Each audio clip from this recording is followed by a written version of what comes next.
The email arrived at 3:47 p.m. on a Tuesday. Its subject line a chilling, "You need to see this." No sender name, just a string of random letters and numbers that screamed anonymity. Eli North, a former employee of Blackstone Construction, turned consultant after a back injury, hovered over the delete button, his instincts warring. Something in his gut, honed by years of navigating construction disputes, urged him to click. The link opened grainy security footage from a corporate bathroom, marble countertops, fancy soap dispensers, the kind of opulence Blackstone flaunted. The timestamp read last Thursday, 2:23 p.m., during the company's anniversary week. Then he saw her, Sienna, his wife of 14 years, HR director at the firm where he'd toiled for 8 years. She was pressed against the sink, skirt hiked up, moaning in a way their bedroom hadn't heard in months, maybe years.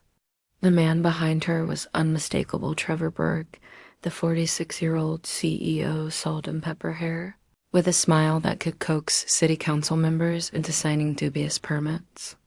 Eli watched the video twice, then a third time, his eyes catching the anniversary banner outside the bathroom door. While he was home icing his back, Sienna was with Trevor in a stall, their betrayal captured in high definition. His coffee mug shattered against the wall, the sound echoing like a gunshot through their empty Chicago house.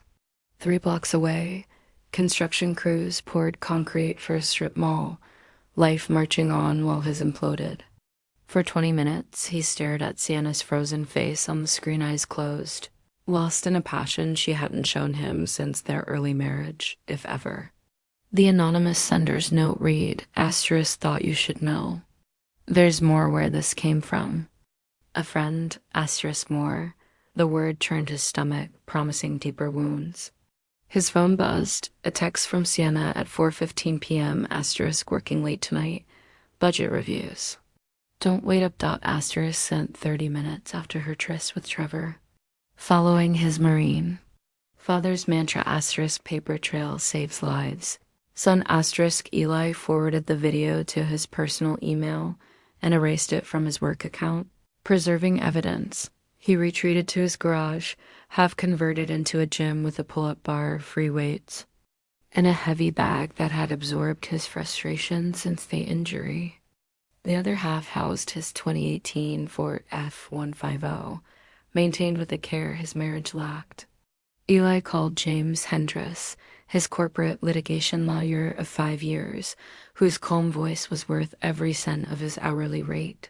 "Eli, what's up?" "I need to see you tonight. It's about Sienna." A pause. "Everything okay?" "No, everything's screwed." They met at James' office on the 4th floor of a weathered downtown building, law books lining the walls, certificates in neat rows, and coffee strong enough to wake the dead. Eli showed the video. James watched without flinching, scribbling notes. Anonymous email, untraceable sender.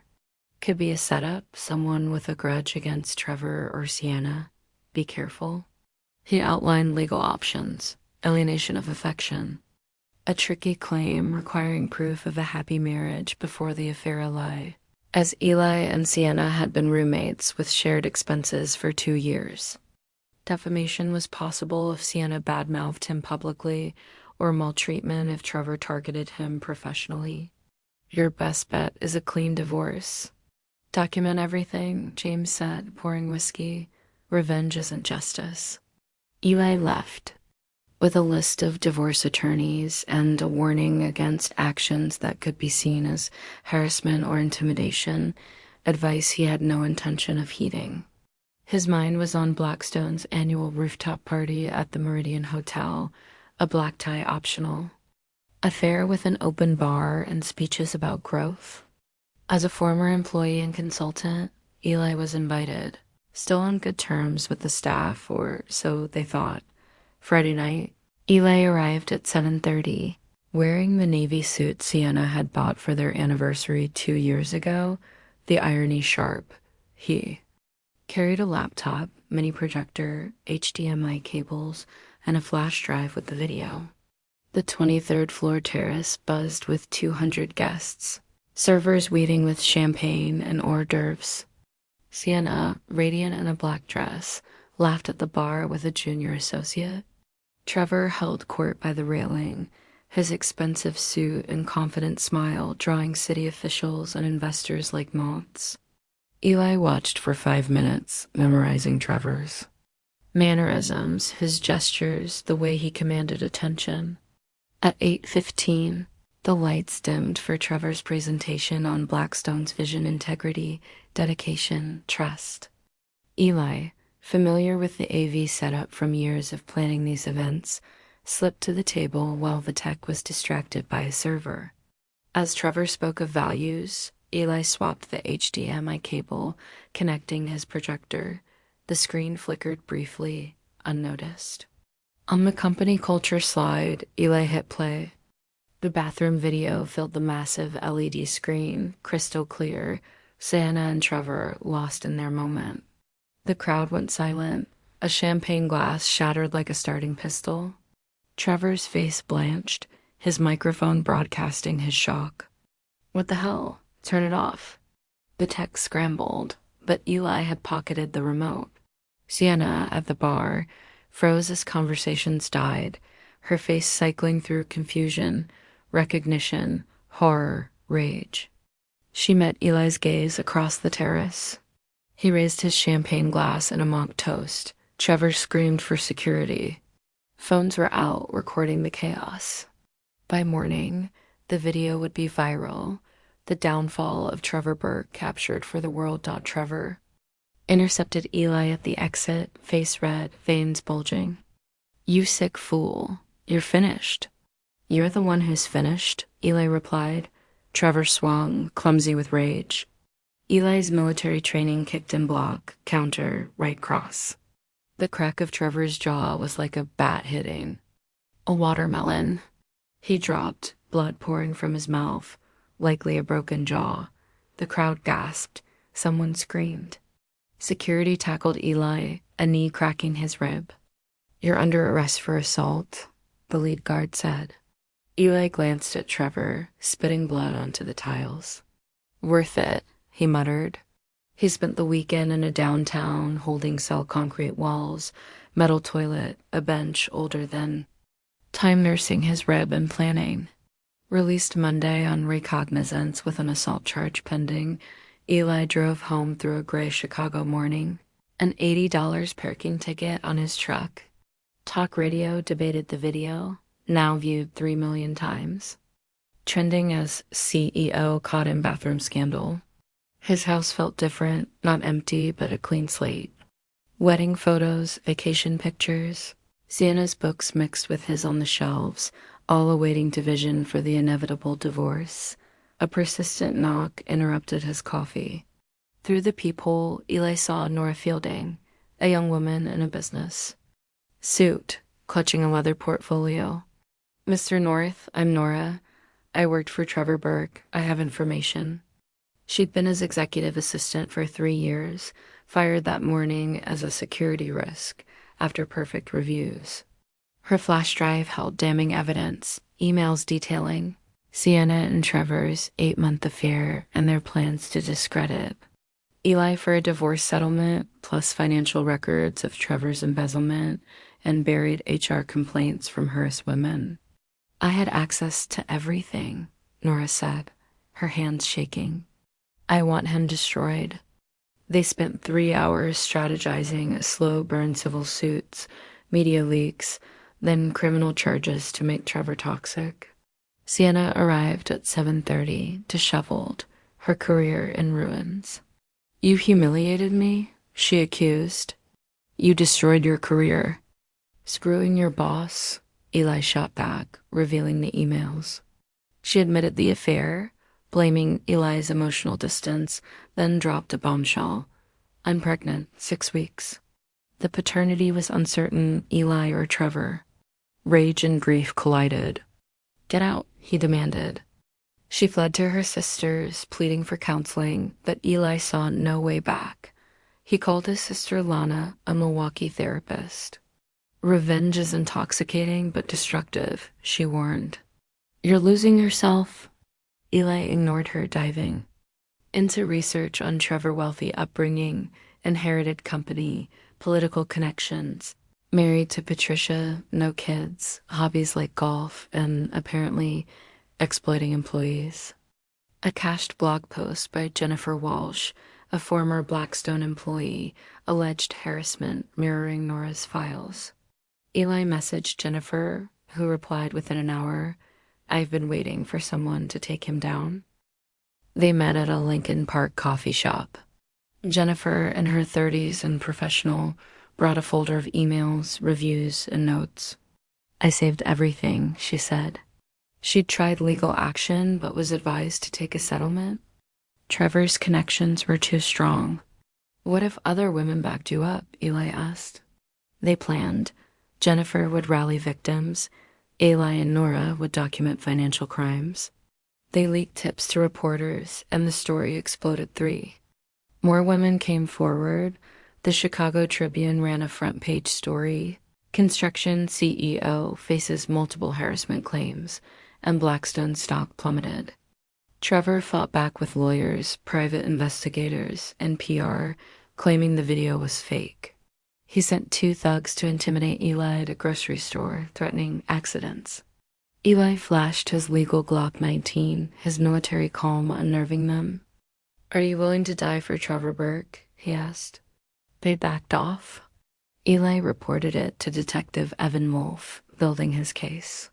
He filed a $5 million lawsuit for alienation of affection, defamation, and emotional distress. His lawyer, William Garrett, a shark known for toppling powerful men, held a press conference. "Trevor Burke has abused his power to destroy families and corrupt our city." The media ate it up. The story went national. Patricia filed for divorce after financial crimes surfaced and Blackstone crumbled, investors fled, projects were canceled. Eli should have felt triumphant, but victory was hollow. His marriage was over, Sienna pregnant with an uncertain child, and assault charges loomed. Sienna returned, pale and broken, revealing a miscarriage, blaming Eli's vendetta. "You wanted to destroy Trevor? Congratulations," she said. Guilt hit, but Eli refused her plea to stop the lawsuit and media leaks. "He needs to face criminal charges," he insisted. Lana called, questioning if he could live with the collateral damage. "Justice or revenge?" she asked. Eli couldn't answer. The line had blurred. 6 months later, Trevor's trial began with 14 counts: embezzlement, harassment, bribery. Eli testified, backed by 8 women and financial experts detailing Trevor's offshore accounts and bribes. Trevor's defense painted Eli as an obsessed ex-husband, citing his assault conviction and military background, but the evidence was overwhelming.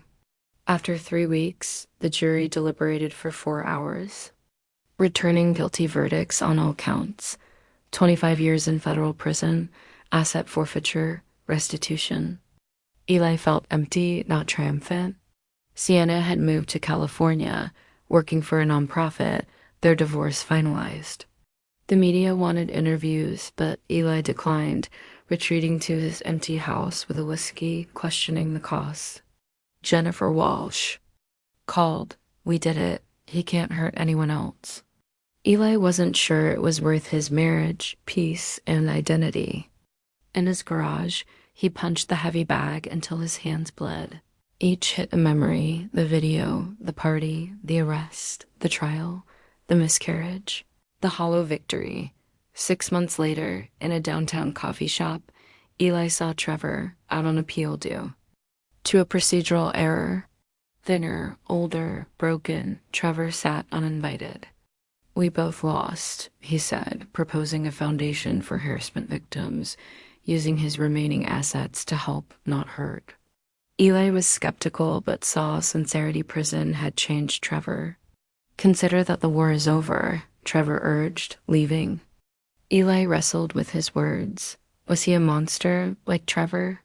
At home, he wrote a raw manuscript, not for fame but truth, detailing the betrayal, rage, and destruction.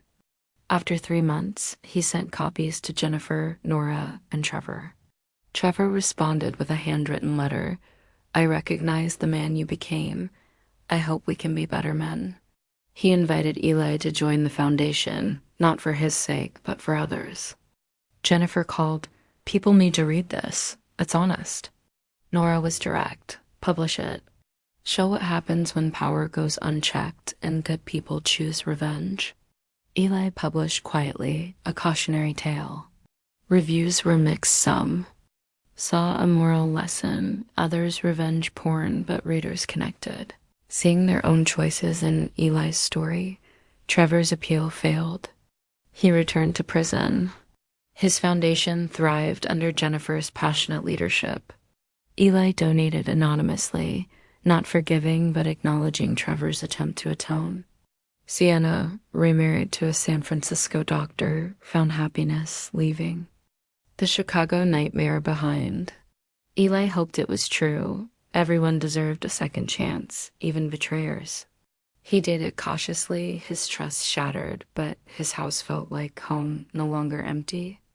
The story ended not with a grand gesture, but with quiet truth. Life goes on. People make choices, face consequences, and either learn or repeat them. Justice and revenge blurred, costing Eli his marriage and identity. Whether hero or villain depended on the scorekeeper, but he'd learned revenge tastes like ash alone. Sitting in his kitchen, drinking coffee, watching the sunrise through windows he chose alone, Eli accepted the ending he'd earned, not the one he planned, but honest, a justice of its own.